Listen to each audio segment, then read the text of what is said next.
Good afternoon. Happy Monday to everyone, and thank you for taking the time to be here today. Members of the Security Council, permanent representatives, non-governmental organizations, and others for coming to discuss the situation on Venezuela. In particular, I'd like to thank Italy for co-hosting this important event. Today, we will hear from people who can speak to the deteriorating situation in Venezuela and who are also working to mitigate the human suffering and growing humanitarian situation on the ground. It is a real privilege and pleasure to welcome Luis Almagro, Secretary General of the Organization of American States.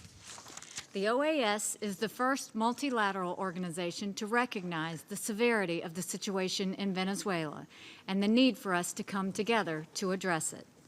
We are truly honored to have High Commissioner Zeid with us to brief on the human rights situation in Venezuela. Thank you, Mr. High Commissioner, for helping us better understand the human rights abuses and violations that have taken place in the past 6 months. Our heartfelt thanks goes to Joseph Cornelius Donnelly from Caritas International for being with us today. He will speak to us about the humanitarian situation on behalf of the Vatican. And finally, we welcome Julio Henríquez of the Refugee Freedom Program, which conducts research on the forced displacement of Venezuelans and provides legal services to those fleeing political persecution. We are grateful for the work that your organization does every day to help the people of Venezuela. To our distinguished panelists, I say that we are sincerely grateful for the time that you have taken to be with us today. Your insight and knowledge is invaluable in helping us shed light on the deteriorating situation in Venezuela, which we believe needs greater international attention. We are also honored to have former Venezuelan permanent representative to the United Nations, Diego Arria, with us today. There he is. Ambassador Arria told me recently that he never imagined he would see an Arria formula meeting on his home country of Venezuela when he first gave this session his name over 15 years ago. While we know this is a painful experience, we all hope to achieve greater insight to allow for a resolution for the Venezuelan people. Following our panel, I invite fellow members of the Security Council to the floor to give remarks and take part in the discussion by asking questions. Conscious of time, we only ask that you limit your time to less than 5 minutes. I will then give our panelists an opportunity to answer any questions from council members. Now, I welcome Secretary General Almagro to the podium. Gracias, Embajadora. Thank you, Ambassador. Thank you for the invitation and for convening this Arria formula meeting of the Security Council of the United Nations on Venezuela. I would also like to welcome among those here Diego Arria, who created this mechanism, and which today precisely is being used to examine the tragic situation in his country. This meeting is necessary. Today, there's a dictatorship in Venezuela.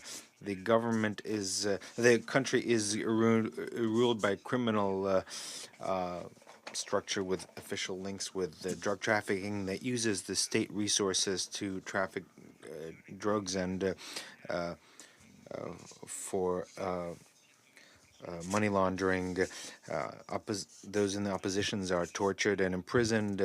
Street demonstrations are put down, and some 120 people were killed at the hands of the security force of the state, and over 15,000 wounded.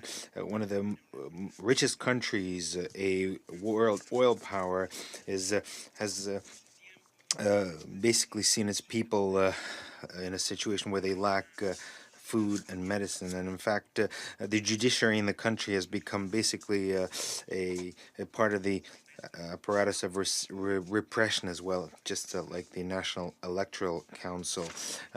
Various institutions are usurped, including the creation of a National Constituent Assembly that was established in 2017 with electoral fraud to the tune of 1 million votes. The only way out of this is to annul the establishment of this National Constituent Assembly. Instead, what has been annulled is the National Assembly, which was elected by the people in 2015. Well, these deliberate actions by the government cannot be disregarded. In the Western Hemisphere, Venezuela is the only country, a member of the OAS, that has dismantled the rule of law and has converted authoritarianism into the way it governs. One of the richest countries in the hemisphere is experiencing complete collapse and a deep humanitarian crisis. The enjoyment of economic, social, and cultural rights is denied to the broad majority, while the minority in power continues to enrich itself. Billions of dollars flow into bank accounts of the corrupt authorities. People suffer from infantile malnutrition, newly born infants die in hospitals, any chronic disease is a death sentence, and people die in the streets of a violent death. Venezuela is a member of the Organization of American States and a signatory of the Inter-American Democratic Charter. In the Americas, as stated in Article 1 of the IDC, democracy is not an option, it is a legal obligation. I quote, "The nations of America have a right to democracy and their governments have an obligation to promote and defend it."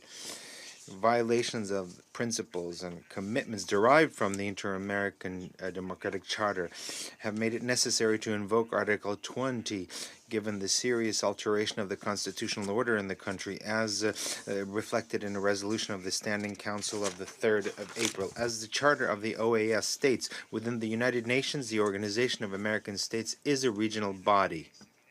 Venezuela, obviously, is a member of the United Nations, and this link means that the obligations that derive from the inter-American system regarding democracy and human rights may be invoked within the United Nations, and violation of these regional obligations can also be denounced here in this forum. The United Nations has three pillars that are the main principles for which this organization exists: peacekeeping and international security, development, and human rights. Venezuela, first of all, is a threat to the stability and security of the Americas. It has caused the most serious migration crisis so far. Drug traffickers have infiltrated the highest level of the government. The nephew of the president has been tried in New York for drug trafficking. The vice president has been listed as a head of a drug trafficking organization, and his assets have been frozen. There have been links with international criminals and groups listed as terrorists that have been found. Venezuelan passports have been issued to well-known international criminals. No one should disregard this information. Now, secondly, Venezuela is a major insurmountable obstacle to development, preventing the Venezuelan people access to the basic services and goods in a context of corruption where those who govern have billions in foreign bank accounts. Thirdly, the government is a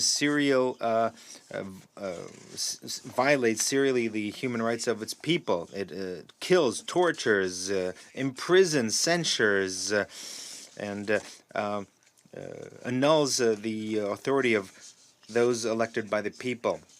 No country of the OAS or the United Nations or the Security Council with primordial responsibility for international peace and security can ignore what is happening in Venezuela, or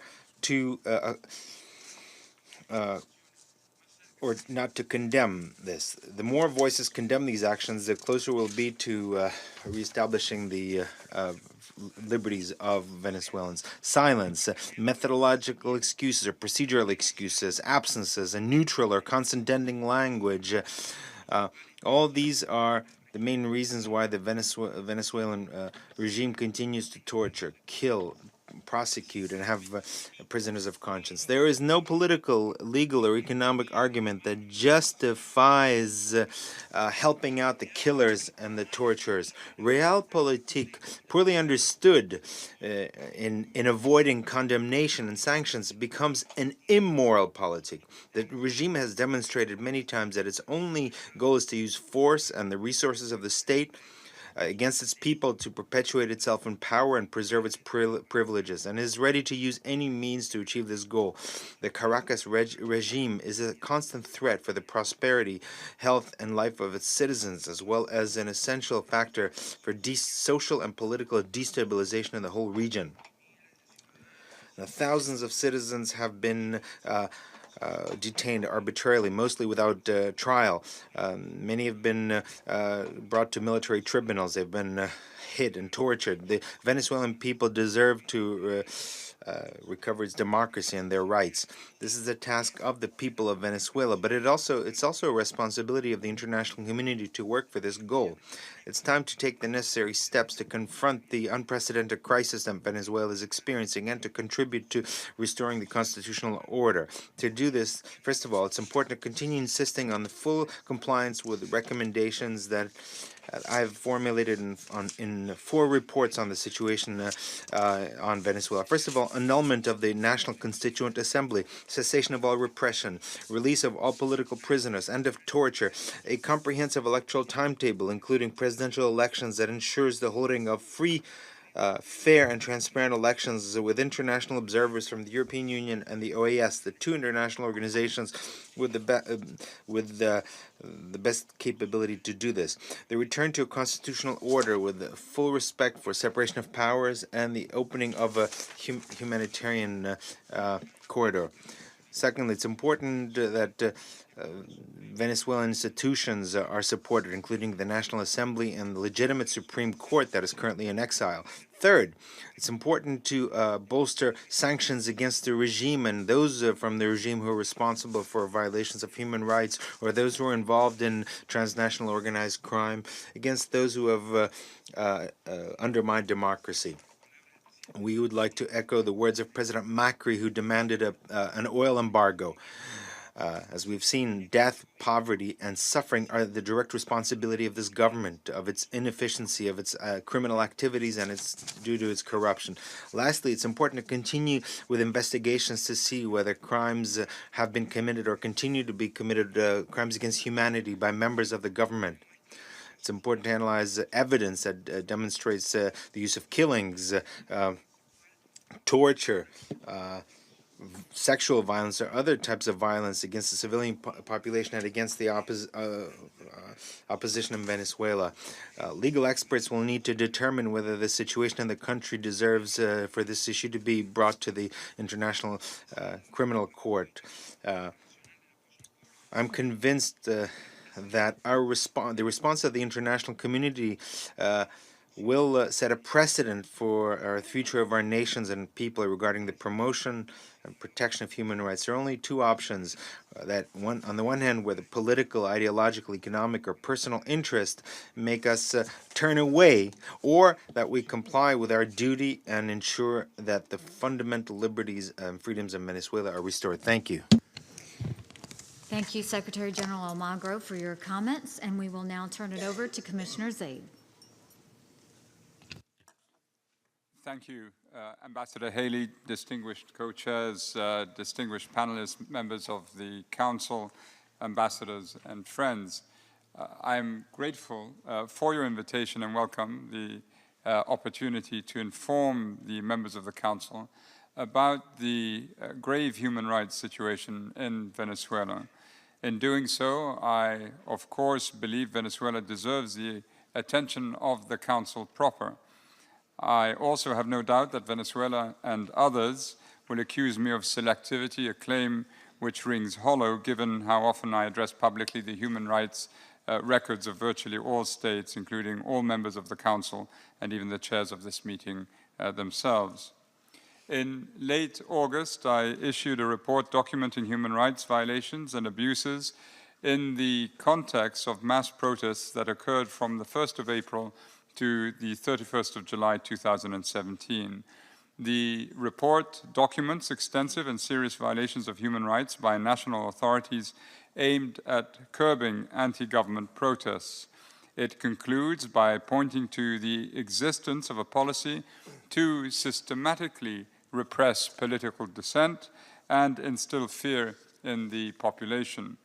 While my office was not in a position to confirm whether crimes against humanity had been committed, the conclusions of the report do not discard that such a determination could be made in the future by a properly constituted court of law.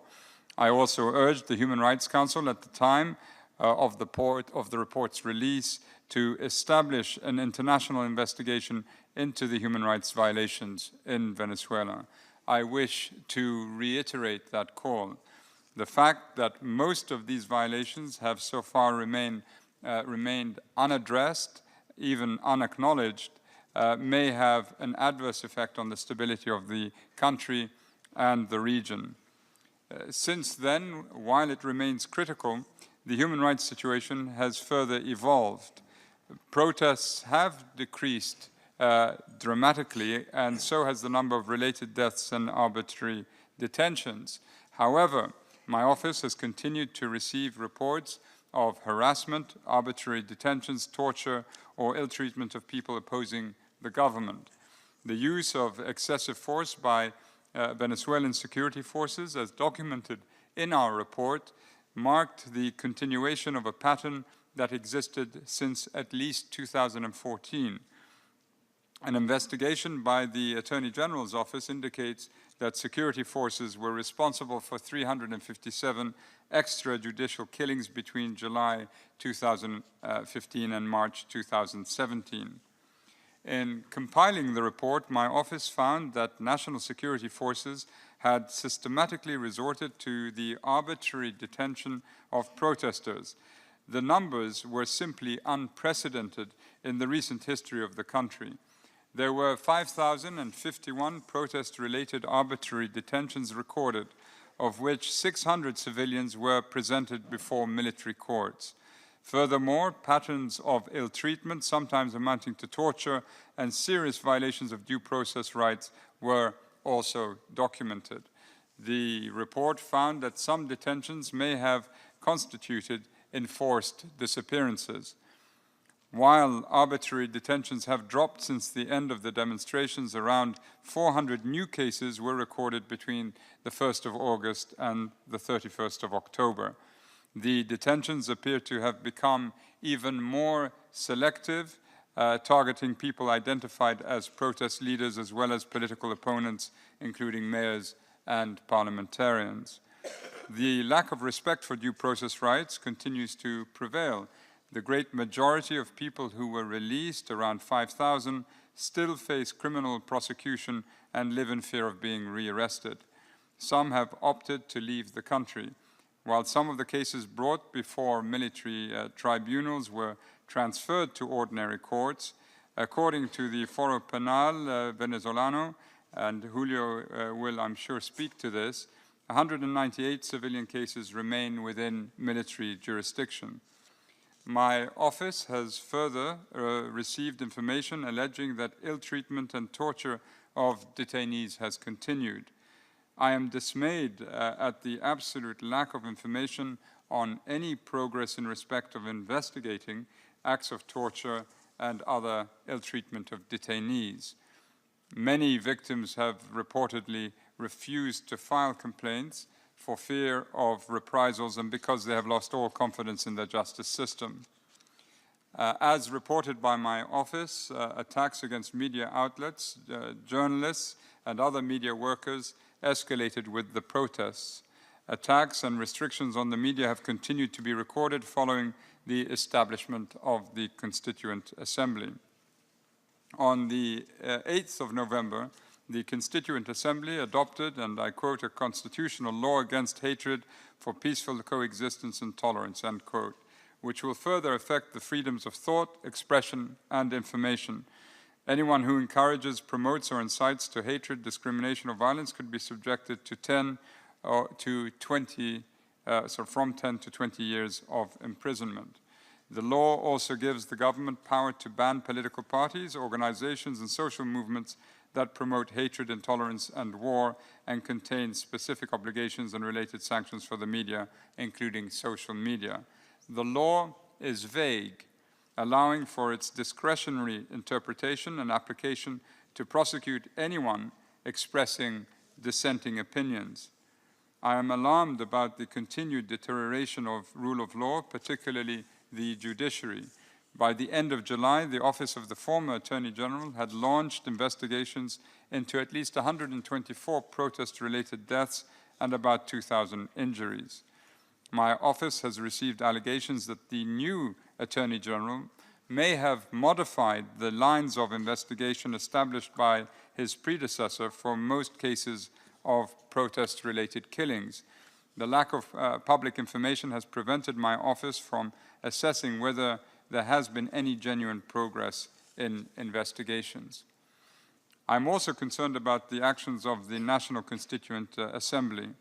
According to a decree issued on the 8th of August, all branches of the state are now subordinate to the Constituent Assembly and its decisions.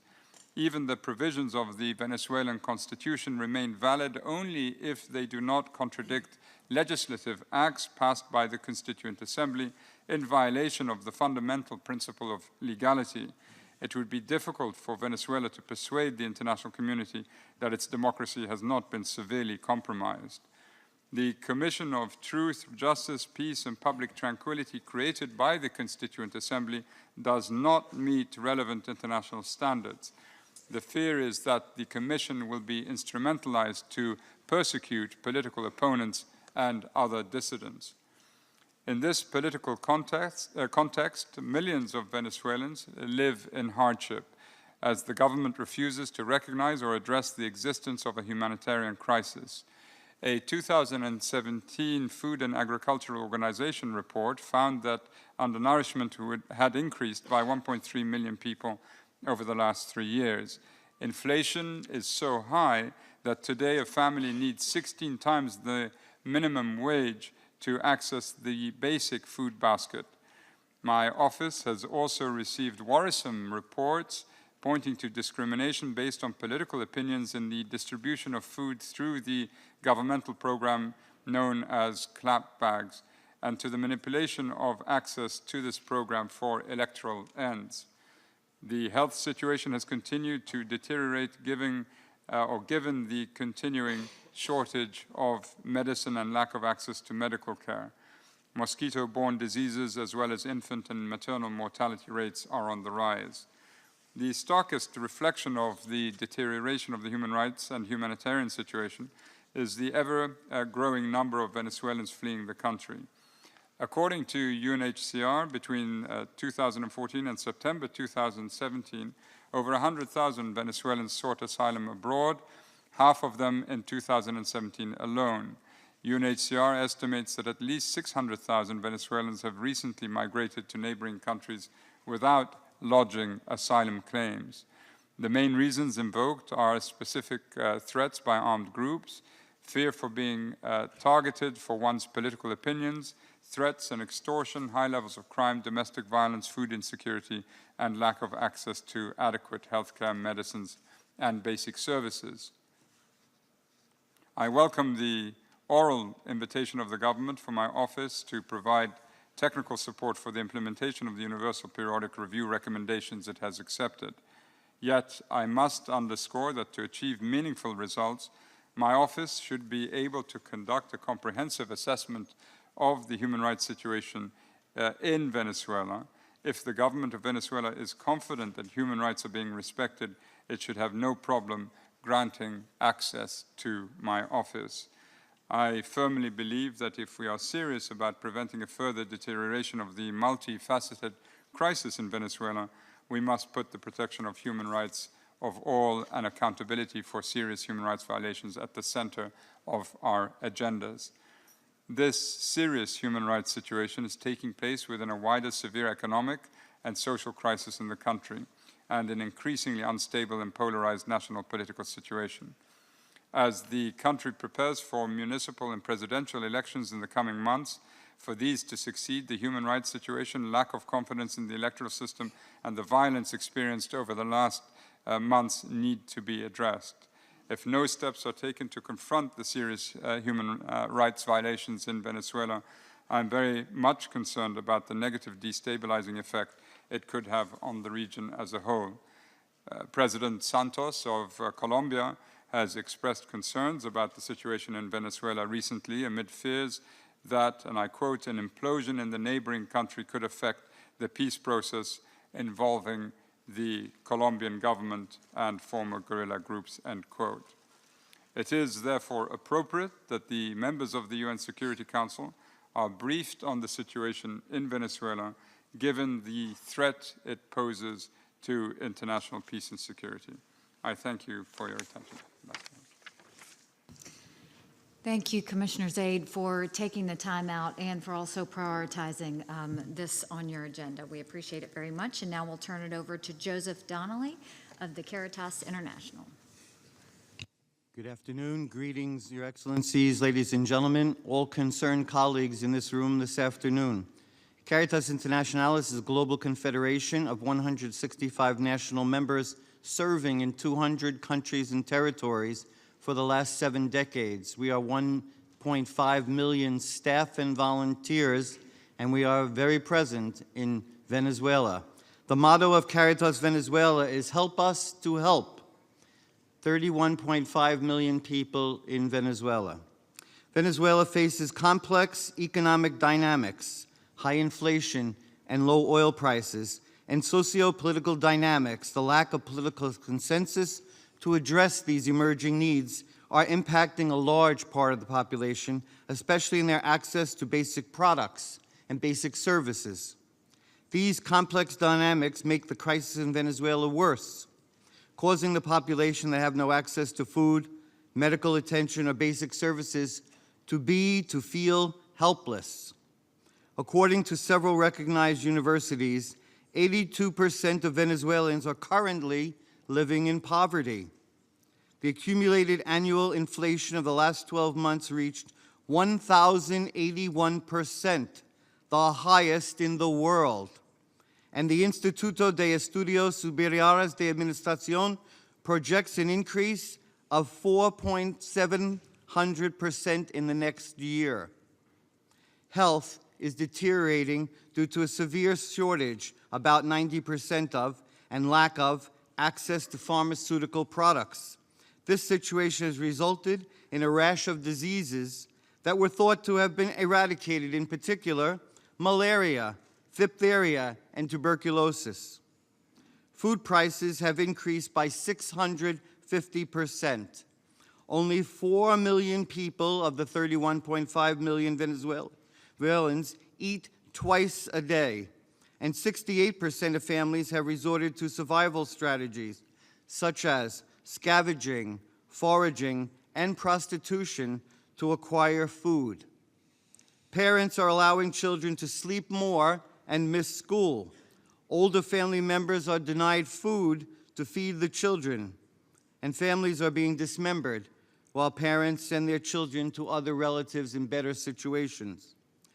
Caritas consultants suggest that the shortage of food due to the absence of production in the country and the closure of more than 500 food companies can only be overcome after a decade of sustained efforts in Venezuela. The population also faces challenges in access to drinking water. Where there are public water systems, the government cuts the water every day for days. A drought in 2016 caused a severe shortage of water, exacerbated by poor government management. Rural families are struggling to find fuel or chlorine to treat the water when they can find it. Electricity is also an unstable resource, since the government resorts to almost daily blackouts. Caritas Venezuela reports that more than 4 million people have fled the country. The Venezuelan Observatory of Violence reported 28,000 homicide victims in 2016, making it the second most violent country in South America. Frequent and violent protests have created an unofficial curfew at 6 p.m. At least 140 protesters have died in clashes with the armed forces between April and June of 2017. Caritas Venezuela describes the country as a failed state, whose government does not have the capacity to provide basic services, to provide welfare for its citizens, especially children and adolescents. According to the latest official data available, the Ministry of People's Power for Health and the National Nutrition Institute, approximately 13% of children under 5 years showed chronic malnutrition, and 3% showed acute malnutrition already, with an increasing tendency since 2009. Although there is no updated official information, the government and other actors of public administration and society have identified groups affected by malnutrition in different degrees at different times. Caritas Venezuela installed in 2016 a unique monitoring system for child malnutrition in very poor parishes in the country, activating sentinel sites for anthropometric measurement and assessment of family food security, Sistema Saman. The system allowed Caritas to know the scale and intensity of the nutritional damage to these people and to detect the boys and girls whom they are giving a scheme of sustainability and supplementary and therapeutic nutrition. Based on this report of the system, in October-November 2016, it was detected that global acute malnutrition in children under 5 years of age was 9%. It has now reached a point of 15%. It is thus extremely important to pursue a close follow-up of the humanitarian situation of all the people in Venezuela, and to intervene to help Venezuela assume its responsibility of care for its own people.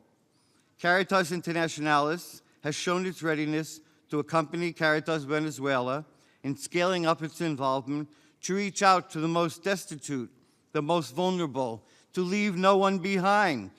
It needs a major support from the international community to be able to fulfill this mission. Thank you very much for your attention. Thank you very much, Mr. Donnelly, and we will now turn it over to Julio Henríquez of the Refugee Freedom Program. Thank you, Ambassador Haley, muchas gracias. Many thanks to the distinguished ambassadors, the distinguished members here present. We also wish to greet Ambassador Arria. He is attending this meeting with us today under the formula that bears his name. We wish in this meeting to provide information on the human rights situation in Venezuela, the political prisoners, forced migrants, on behalf of the Refugee Freedom Program. This program is one which conducts investigations on behalf of numerous victims, which we have represented in numerous international bodies. And we've done so based on information provided by Foro Penal, an organization that I represent as its international coordinator. In a recent televised interview, President Nicolás Maduro was asked about the hundreds of political prisoners in the country. He responded in the same way as various members of the representatives of the regime have done in various international bodies, by saying that the political prisoners in Venezuela are political leaders that have been convicted for committing crimes. But the figures tell another story. Scarcely 11 of the 342 of the political prisoners that are today behind bars, in line with figures from the Foro Penal, which are certified by the OIS. Only 11 of the 342 political prisoners in the country are political prisoners, and of that 342, only 33 have been convicted formally. We're saying here with these figures that the overwhelming majority of political prisoners are not political leaders and have not been formally convicted and given a sentence. In reality, these are ordinary citizens that are simply detained for peacefully exercising their right to dissent, and they have been detained through the manipulation of the judicial system. In more than 70% of these cases, a trial has not yet even begun. Therefore, the people in question haven't even had the opportunity to defend themselves. For example, Efrain Ortega was released on the 6th of October 2017, and there was never even a first hearing of his case. He spent 3 years and 4 months behind bars, and he never even knew what he was charged with. Several cases help us to understand that there is a pattern at play. there was Brigitte Herrada, for example, a 28-year-old student of the UPEL University in Maracay. She was detained together with 26 students in July of this year. This was an arbitrary arrest because she wasn't caught committing a crime and there was no arrest warrant issued. And she was on university grounds. The police entered university grounds in violation of the autonomous status which universities enjoy. Brigitte was beaten. She was the victim of sexual acts. Her breasts were touched, as were her genitalia, and she was threatened with rape with a pipe. She was then tried before a military tribunal, despite the fact she is a civilian, and today she is under arrest, and her main concern is the well-being of her 9-year-old daughter, who is currently with a friend. Like her, 757 other civilians have been tried before military courts. There's the case of Carlos Julio Velázquez. He's an 18-year-old student. He wasn't able to graduate high school because he was a prisoner, and there's the case also of Carlos Contreras. This is a case that we will bring before international bodies. Today, this morning indeed, he was moved so that he could be operated on after waiting 15 days for treatment, and he's suffering a medical emergency. Carlos has said that he's received electrical charges through his testicles. There's the case of Juan Pedro Lares, who's been detained in Caracas for more than 90 days. Authorities, in fact, went to his house looking for his father, a mayor in a part of Mérida, but they couldn't lay their hands on the father, so they got his son, and the case hasn't even been brought before a court. Foro Penal, my organisation, has a rigorously applied methodology to determine who is in fact a political prisoner.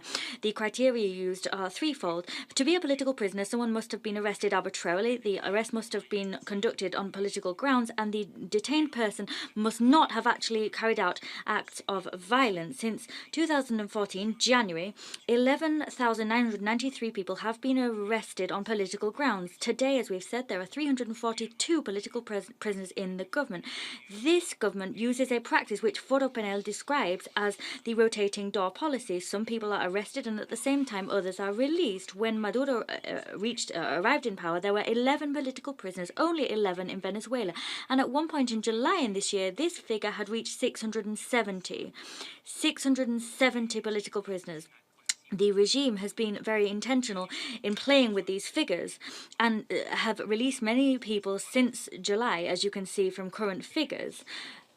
We believe it's quite possible that these figures will continue to reduce, and so ultimately the average figure that was reached in 2014 is retained, and that would be 100 political prisoners. However, releasing political prisoners does not mean that all problems come to an end. Many people, for example, on the 12th of Lisbeth Añez, for example, was released on the 12th of May 2017 after 118 days behind bars, but she was released on certain conditions. She couldn't leave the country and she couldn't speak to the press. So there are 118 people like her who've been released officially, but on certain conditions. These are people that still officially have a trial pending and can be arrested at any moment in time, and their civil rights and political rights indeed are severely restricted. In a number of cases, a release stamp or a release permit is given, but the person is not in fact released. This was the case of Victor Ugas on the 15th of June 2017. It was officially declared that he could be released, but he has not yet been released, and 17 people find themselves in similar situations.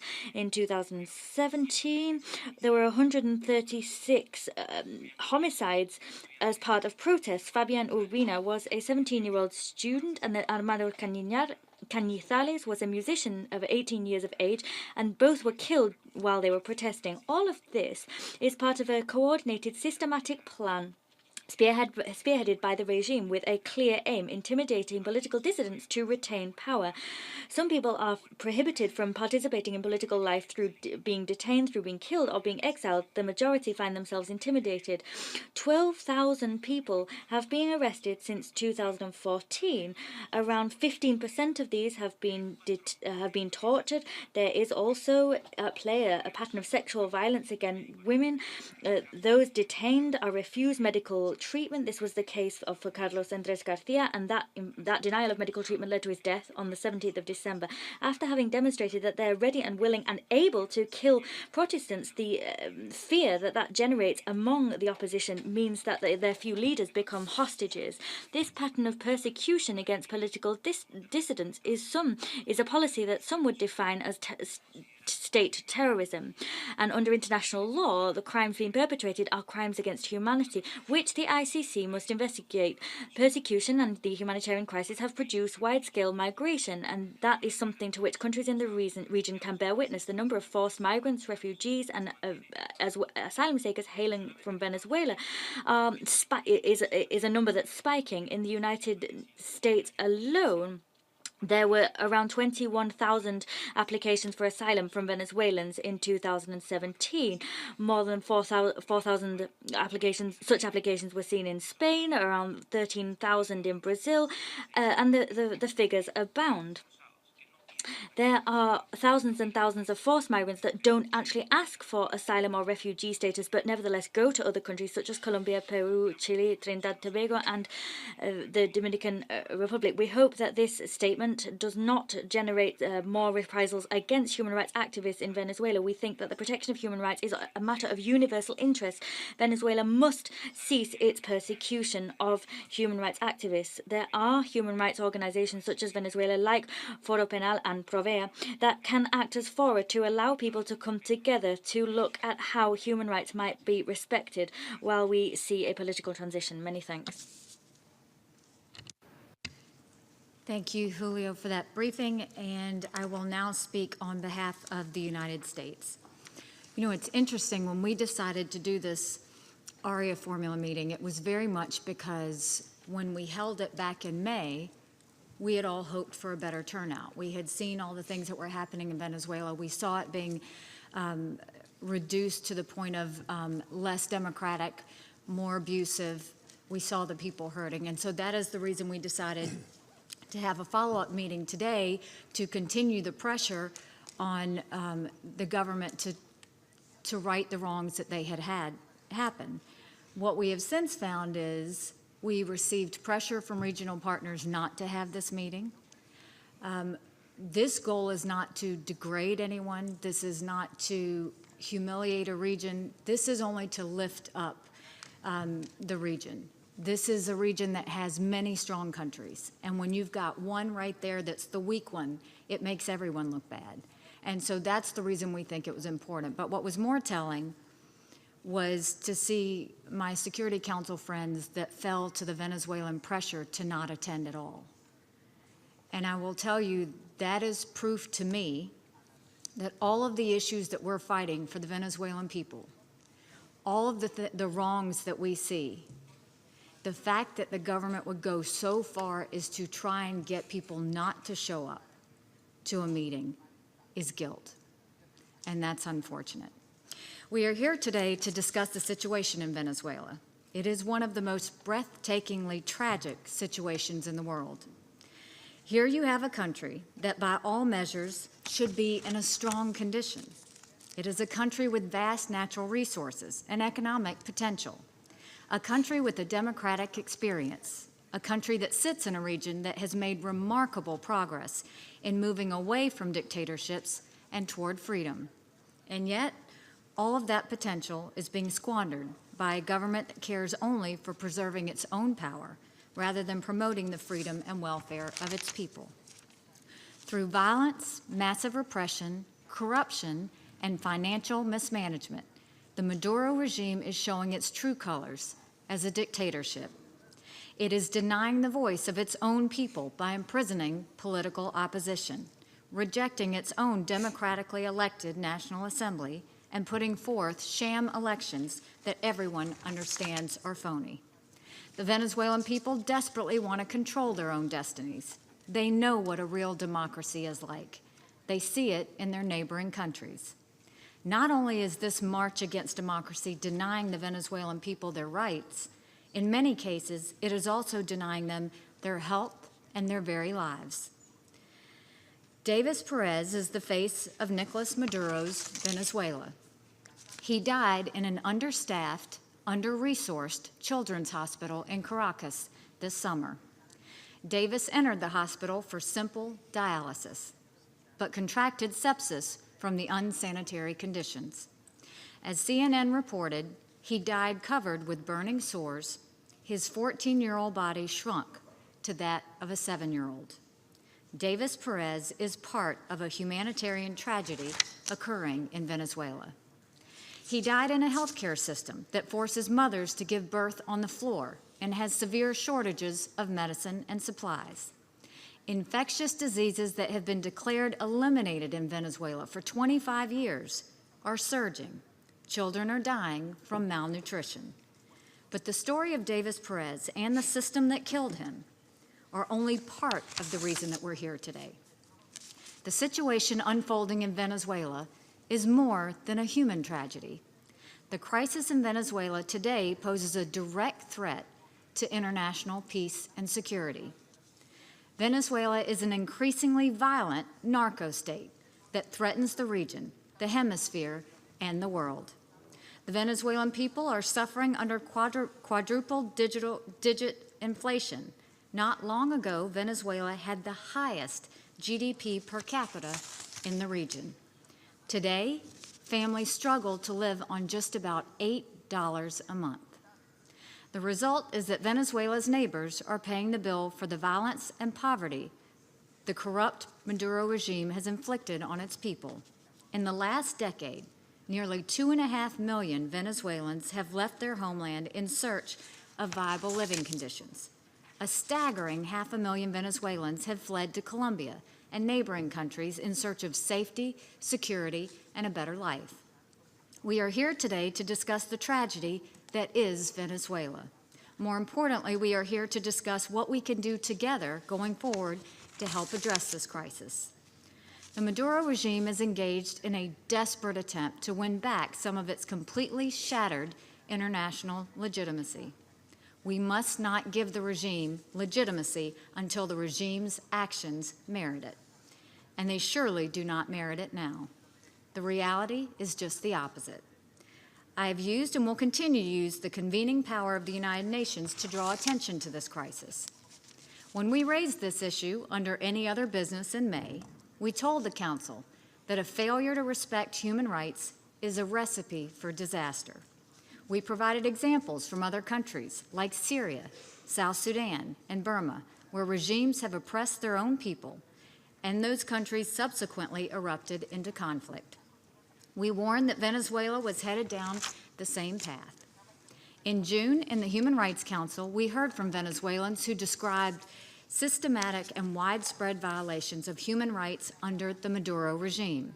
We had warned that if the situation deteriorated further, we'd bring the behavior of the Maduro regime back to this council. Unfortunately, since that time, the crisis in Venezuela has grown far worse, and that is why we are back here today. That said, we are encouraged that many nations and organizations have refused to close their eyes to this crisis. The European Union has just announced arms embargo, laying the groundwork for further sanctions. Canada has also targeted regime officials for sanctions. We applaud as well the efforts of the Organization of American States and the Lima Group to draw attention to Maduro's crimes. Their leadership is a vital part of addressing this crisis. As for the United States, we have just issued another round of sanctions against those who have enabled the Maduro regime to continue its dictatorial policies. We continue to call the Venezuelan government to provide humanitarian support to the Venezuelan people. In addition, we call for immediate and unconditional release of all political prisoners, as well as free and fair elections. We call for the restoration of the legitimately elected National Assembly and its appointed Supreme Court nominees. We demand respect for the human rights of all Venezuelans. We urge our partners to do the same. We take this action to send a strong message to the Maduro regime. We are watching you. We are not fooled. Our commitment to the Venezuelan people does not end with this session. We meet today to discuss peace and security, but at the heart of all this council does is people. People like Davis Perez. We will continue to sound the alarm, raise awareness, and take action to honor his memory. Our message to the Venezuelan people today is not to give up on hope for a better future for yourselves and for your families. We refuse to give up hope and will not stop fighting to get your voices heard. There is a light at the end of the tunnel, a light of freedom, dignity, security, and prosperity is still possible. And to those who are having trouble imagining that future today, know this: the world is increasingly united in its efforts to restore respect for human rights and fundamental freedoms for all Venezuelan people. Justice is coming for Venezuela. Thank you.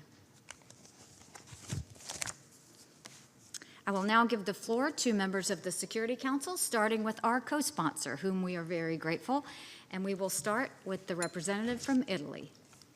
Thank you, Ambassador Haley. Thank you to the briefers. At the outset, allow me to say in a very few words what has been and what is Venezuela for Italy. You know, after World War II, when my country was dealing with the consequences of this conflict, when we had basically a totally destroyed economy, for not speaking about physical destruction, there was a lack of opportunity, lack of future for millions of Italians.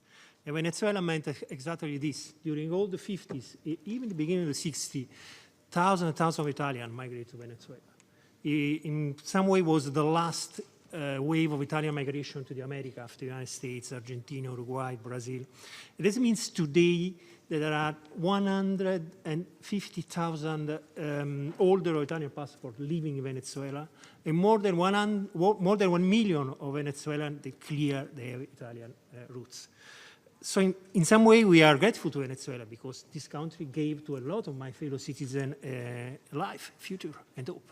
But this is also why we follow the evolution of the situation in the country with the highest attention and preoccupation. And we cannot not to follow, because these migrations are just the last one, the most recent. So it's the Italian community abroad that still kept the strongest ties with Italy. We have to follow this. We have tried to help Venezuelan people to find solutions that could end the current political and economic crisis and restore the democracy, the rule of law, the human rights. Our willingness to help has been made clear both to the government and the opposition.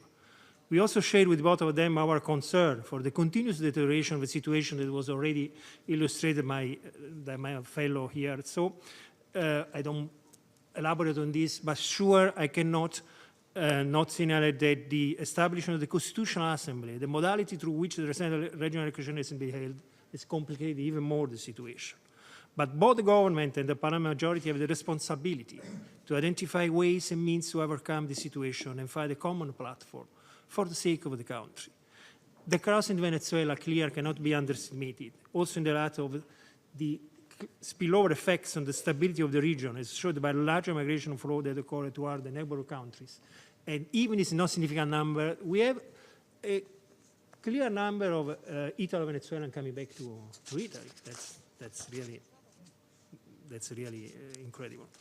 Therefore, we think that there is a responsibility of the full international community to exert the maximum effort in order to support a political process which is conclusive to possible solution. In this context, we have decided to co-host this informal discussion with a view to have the Security Council gradually more aware and involved as appropriate. We believe that the situation in Venezuela calls for unity of the international community, goodwill, and diplomatic coordination. No unilateral solution or decision will solve the issues.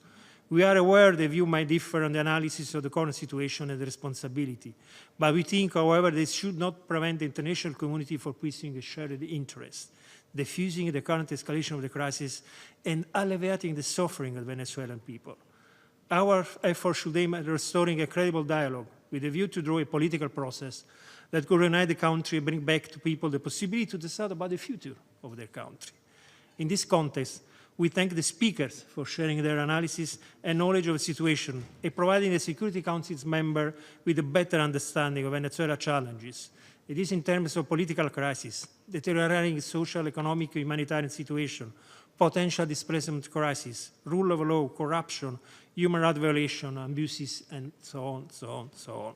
We hope that this meeting allows us to assess the situation with a view to move forward in terms of diplomatic action to support dialogue, peace, and reconciliation, as well as the return of the country to democracy and the rule of law.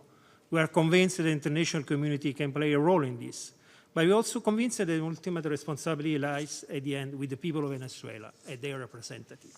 And I cannot not to say hello to Ambassador Arria being in an Arria Formula meeting. Thank you. Thank you to the representative of Italy, and now we will turn it over to the representative of Uruguay.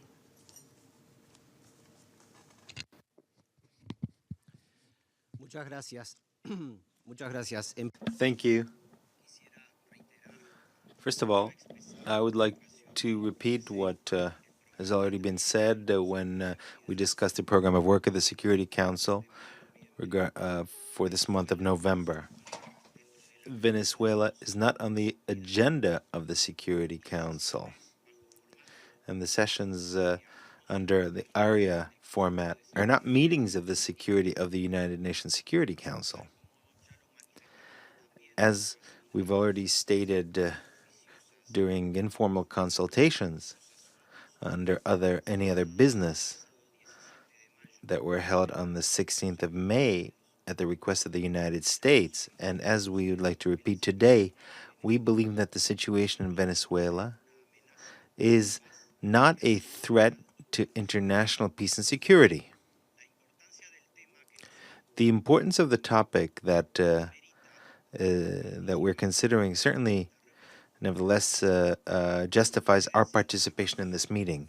As you know, no doubt, on the 5th of August, Mercosur took the decision of suspending Venezuela pursuant to the Ushuaia Protocol regarding democratic commitments within the Mercosur.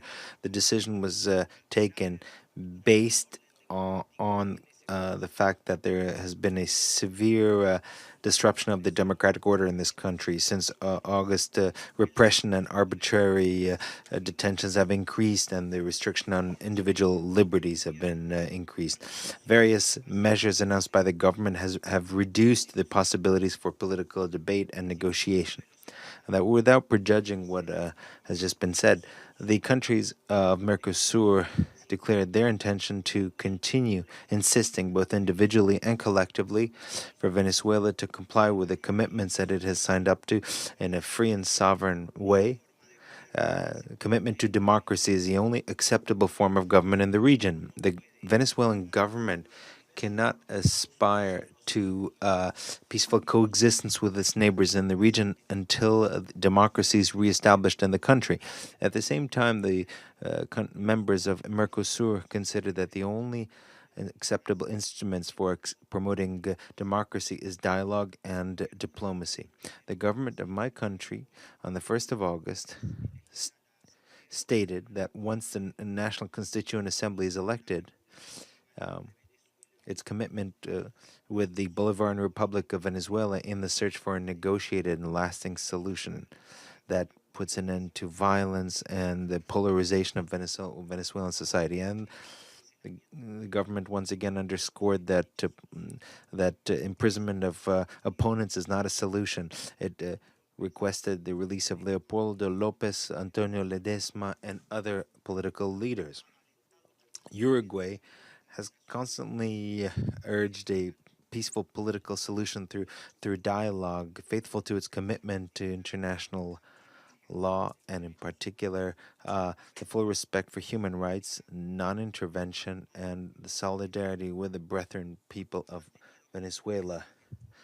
Our government has always been in favor of international legality, even in spite of the criticism that has demanded, some have demanded more strictness vis-a-vis the government of Venezuela, and some have demanded more leniency.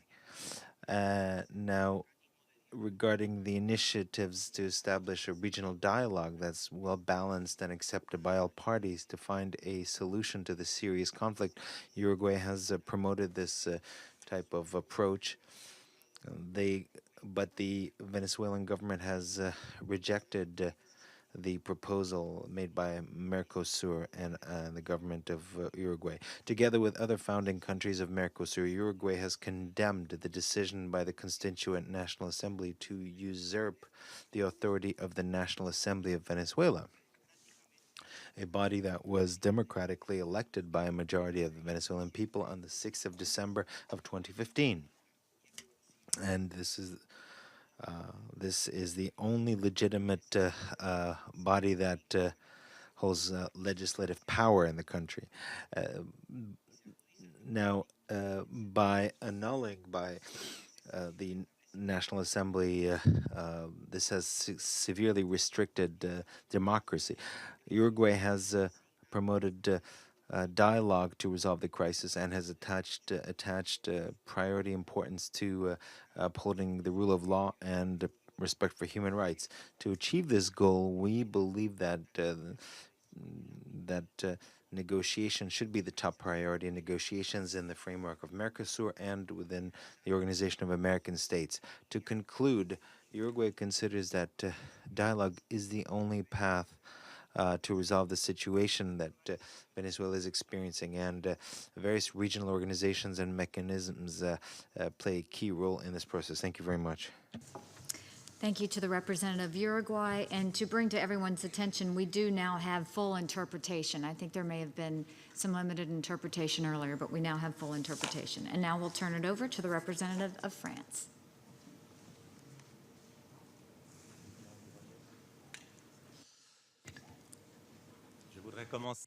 I wish to begin by thanking the United States and Italy for convening this meeting on the situation in Venezuela in a format which we owe to Mr. Diego Arria, the former permanent representative of Venezuela to the United Nations.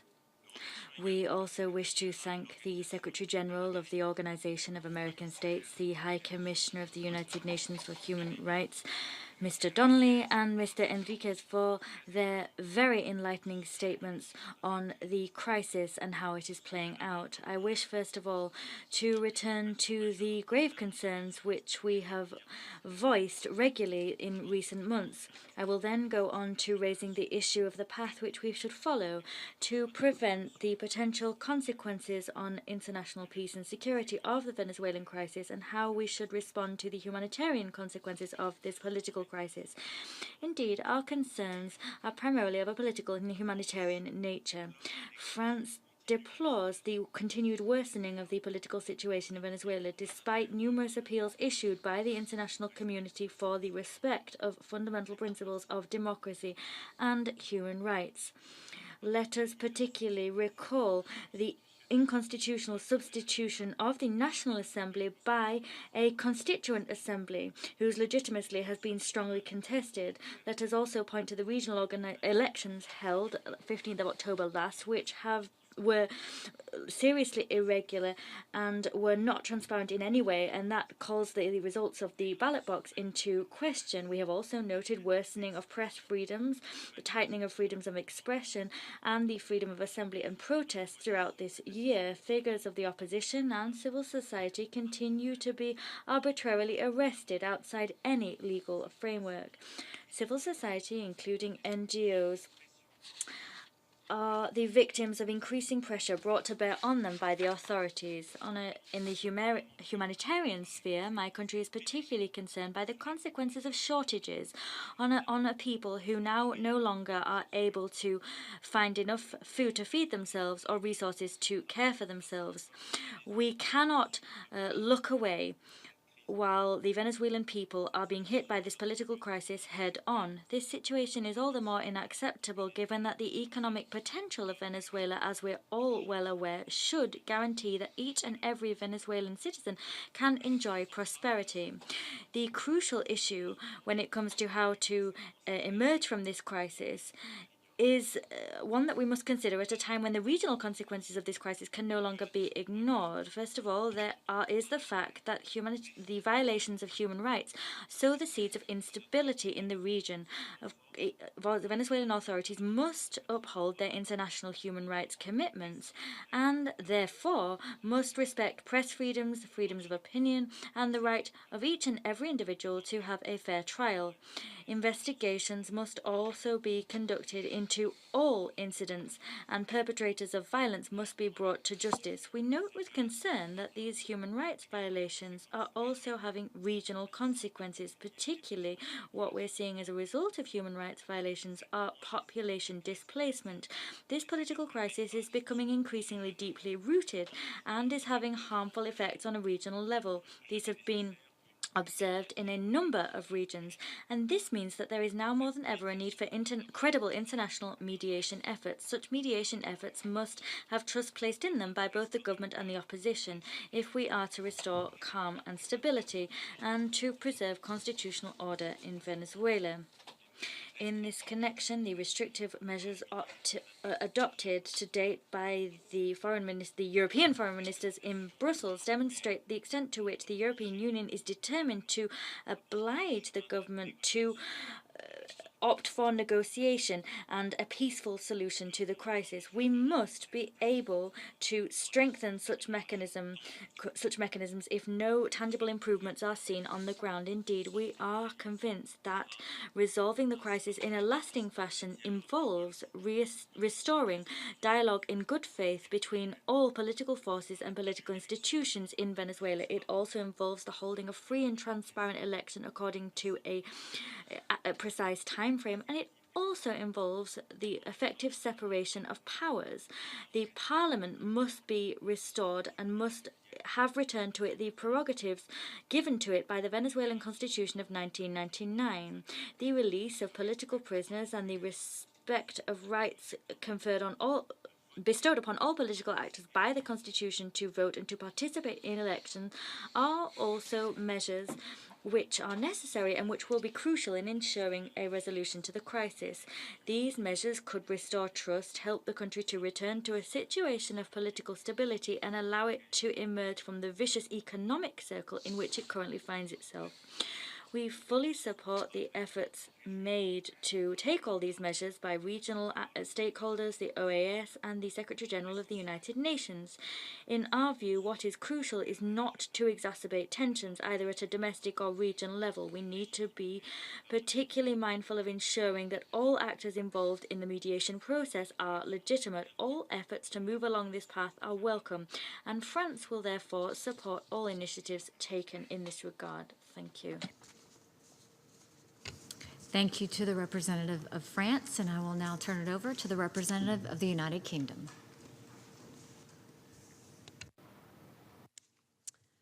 Thank you, Ambassador, and thank you to all the distinguished members of the panel for the updates they shared today. I'd like to acknowledge the presence of Ambassador Arria at this meeting, and also to pass on the apologies of Ambassador Rycroft, who had wanted to be here today. The UK would like to thank the US and Italy for calling this discussion today. We share the deep concerns of the international community regarding the deteriorating political, economic, and social situation in Venezuela. President Maduro has systematically eroded his country's democratic institutions and principles, and unfortunately has shown no sign of changing course. As we have heard again today, the creation of the Constituent Assembly in July, which has resulted in further polarization and division, is concerning. And we are also concerned at the introduction of a Truth Commission and the arrests and imprisonment of opposition politicians, about which we had further details today. The Maduro government continues to reject opposition demands for a return of powers to the National Assembly, the release of all political prisoners, and the acceptance of humanitarian aid. So it is right that we intensify our efforts, and that is why the EU adopted its own Venezuelan sanctions regime today. Those sanctions will be designed not to harm Venezuelan people, but will be targeted at those undermining democratic principles and violating human rights. But of course, sanctions are only a means to an end, and we maintain that the only solution is for the government to engage in serious, credible, results-based negotiations with the opposition and to ensure free and fair elections. The current turmoil is a growing threat to the security and economic stability of the region, and the UK fully welcomes the ongoing efforts of regional actors, including the Lima Group, in securing a strong regional response. On human rights situation, reports, including by the UN High Commissioner for Human Rights, as we have heard again very clearly today, of violations of human rights and fundamental freedoms are an additional reason for alarm. And I would like to thank the representative for the Refugee Freedom Program for the detail of specific cases which you shared with us today. We continue to call on the Venezuelan government to respect democratic institutions such as the National Assembly, political opponents' right to peaceful protest, and the release of all political prisoners. The introduction of the hate law is a cause for concern, given that its interpretation could result in a stifling of free speech. The humanitarian situation, as again we have heard more about today, remains also of grave concern, with food and medicines in worryingly short supply and cases of malaria and diphtheria increasing. Through the EU, we are reaching out to international humanitarian organizations to increase their focus on Venezuela, and we very much hope that others will join us in doing so. And on the economic side, the outlook is similarly worrying. The current recession, as we've been reminded, is the most severe in Venezuelan history, and inflation is soaring. There is now a real default risk, and with debt repayments set to grow next year, the situation continues to deteriorate. President Maduro refuses to acknowledge that it is his government's policies that are responsible for these problems. In reality, it is prioritizing the payment of debt over the interest and welfare of its people.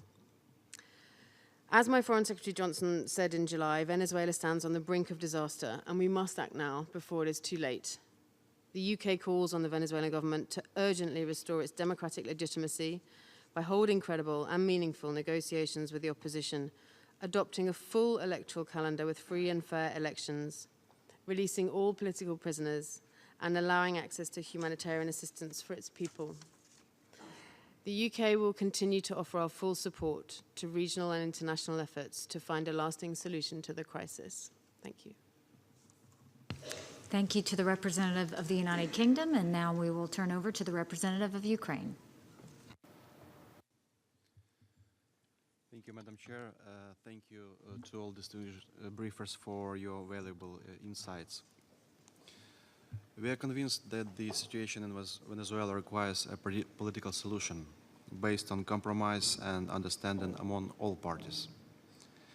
Ukraine supports peaceful resolution of the current crisis through a timely and result-oriented dialogue that has to address needs and interests of all people of Venezuela. Ukraine strongly condemns use of violence, including under pretext to find a way out of a political standoff. Only commitment to dialogue and respect of human rights is a necessary precondition for creating an environment in which political differences can be raised and discussed and respective arrangements reached. We also share concern of the High Commissioner for Human Rights about grave and repeated reports of repression of the voices of the opposition, mass media, and members of the Venezuelan civil society. We echo calls on the Venezuelan government to fully respect its citizens' human rights and unconditionally cooperate with the UNHCR, especially taking into account that Venezuela currently is a member of the Human Rights Council. Like others, my delegation is worried that deterioration of the political and security situation has also aggravated socio-economic conditions in the country, as was just described in such a striking detail by the briefers. Taking into account such a dire humanitarian situation, we call on the government of Venezuela to allow deliveries of international assistance to meet the basic needs of the population. In closing, Ukraine would like to encourage regional and international actors to further engage in addressing the current political crisis in Venezuela and to work closely with all stakeholders for its resolution. Thank you. Thank you very much to the representative of Ukraine, and we will now give the floor to the representative of Japan.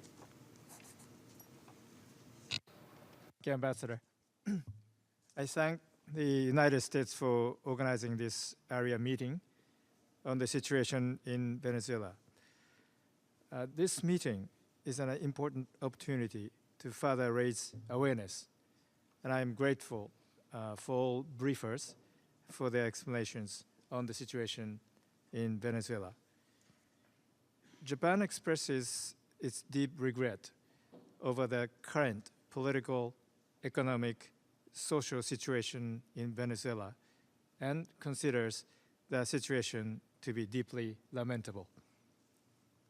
Japan strongly urges that democracy is upheld in Venezuela and that current political challenges in Venezuela are resolved peacefully and democratically with a broad participation of the Venezuelan people, and democracy is restored as soon as possible. The international community should urge Venezuela to make efforts to restore an accountable political process. Japan hopes that through its efforts and with the support and encouragement of the international community, order and stability in the political, economic, and social fields will be restored.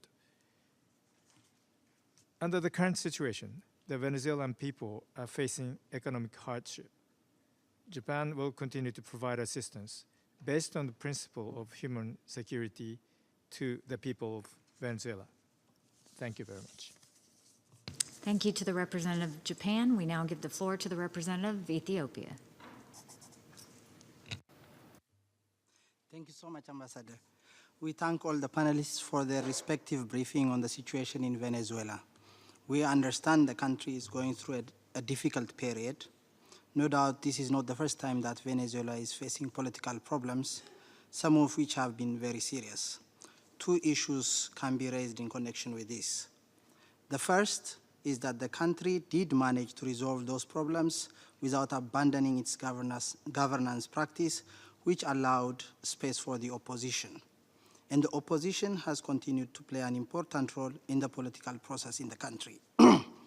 One hopes this tradition will continue, and whatever role third parties play, whether from the region or outside the region, would help the two build mutual trust and confidence, which is so critical in multi-party democracy.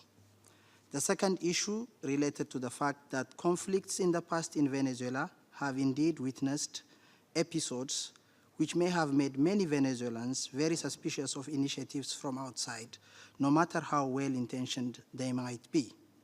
This, in our view, is very critical, and therefore whatever is contemplated must take this into account.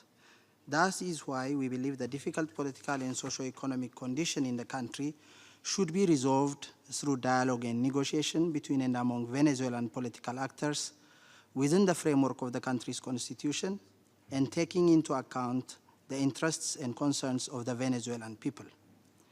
Given the political history of the region, it's absolutely critical that the Security Council remains cautious in dealing with the situation in Venezuela. The Venezuelan political actors may need assistance in finding a political solution through dialogue and negotiation, but any outside effort and support should be made in full respect for the country's sovereignty, territorial integrity, and independence. Due to political sensitivities, the Security Council should be careful not to give wrong signals to the Venezuelan political actors and create unnecessary misperceptions, which will be totally counterproductive to the whole objective of addressing the prevailing challenge. That is why we remain convinced that the issue is best handled by Venezuela's neighbors and countries of the region, which have a better appreciation of the situation in the country. Efforts being made along this direction should be encouraged and supported. When we are saying this, however, we are not also oblivious to the divergence of views prevailing among countries of the region. That is why here too we believe there is need for caution. Finally, as Ambassador Nikki Haley said earlier, we all know that Venezuela is endowed with abundant natural resources, and it has enormous potential for prosperity, provided that it is able to overcome its current challenges. I therefore wish to conclude by expressing hope that the Venezuelan political actors will rise up to the challenge and demonstrate the necessary commitment and spirit of compromise to resolve their political differences and address the country's socio-economic difficulties. I thank you. I thank the representative of Ethiopia and now give the floor to the representative of Sweden. Thank you, Madam Chair. And like others, let me begin by thanking the panelists today for their important contribution to this meeting. Madam Chair, we remain concerned about the current situation in Venezuela, and we fully stand behind the Council conclusions that were adopted by the European Union foreign ministers at their meeting in Brussels earlier today.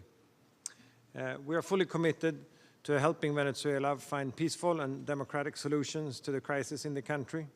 The countries of the region have a critical role to play in resolving the situation, and the United Nations should be ready to support such regional efforts in a spirit of preventive diplomacy. However, the ultimate responsibility for ending the crisis in Venezuela lies with the Venezuelans. We call upon the government and the opposition to engage in constructive dialogue and meaningful negotiation as the only sustainable way to address the current crisis and to respond to the pressing needs of the people of Venezuela. We further call upon the government to restore democratic legitimacy, including through free and fair elections. In order to re-establish much-needed confidence and respect for democratic institutions, all political prisoners must be released, a full electoral calendar should be adopted, and there should be access to humanitarian assistance for the population. Violence and the use of force will not resolve the crisis in the country. The human rights and fundamental freedoms of the Venezuelan people, including the right to peaceful assembly, such as to demonstrate and protest, must be respected and protected. Finally, Madam Chair, we remain deeply concerned that the worsening economic and social situation is leading to acute levels of need and suffering for the most vulnerable. Again, we urgently need shared solutions to the multiple challenges facing the country, including responding to the humanitarian needs of the Venezuelan people. I thank you, Madam Chair. I thank the representative of Sweden, and I now give the floor to the representative of Senegal. My delegation would like to actually give up its right to speak. Thank you. Thank you very much. So I will note again that the power of this session is certainly the information that's based on the facts on the ground. To our panelists, I want to say that you have really moved everyone who has had the chance to hear you. I ask everyone to give our panelists and those who bear witness a round of applause.